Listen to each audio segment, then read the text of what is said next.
ғаламтор қазір енді біздің күнделікті өміріміздің ажырамас бөлігіне айналды. Өзіміздің отбасымызда да, барлық отбасына да еңбектеген баладан ең қартқа дейін ол смарт телефонда отыр.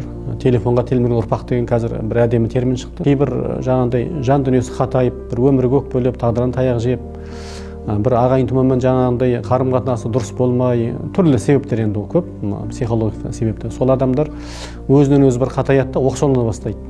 Содан кейін жаңағындай өзінің сәтсіздіктерін жеке басындағы оны басқалардан көреді, қоғамнан көреді, айналасынан көреді, қоршаған ортадан көреді.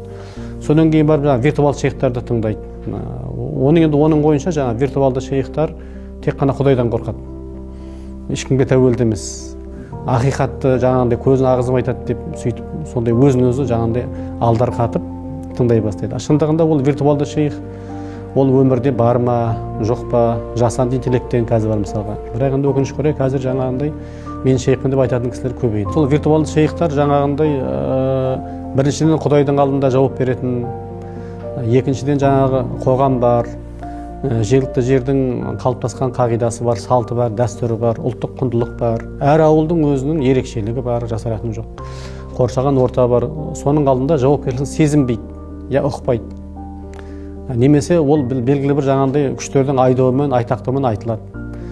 Немесе оның аудармасы басқаша да берілуі мүмкін. Баяғы үлкен бір әжелеріміздің мақалы бар еді. Ит жоқта шошқа үреді қораға, би жоқта құл жүреді жораға деп. Мына біздің қоғамда Құдайға шүкір бүкіл жағдай жасалынған.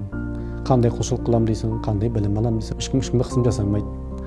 Тек білім аламын үйренбесе, тыңдайтын құлақ керек, қабылдайтын жүрек керек. Ол өзіне байланысты тағы да. Әрине енді тағы да айтамыз, әр адам әртүрлі ойлау қабілеті бар, ақыл сана деңгейі бар, иман деңгейі ол өз өзіне бөлек енді, сенім деңгейі әрине. Енді жоқ емес, бар, бірақ соны жетілдіру керек, ұлғайту керек, көбейту керек, өзінің талабын, тілегін, дінге деген ықыласын.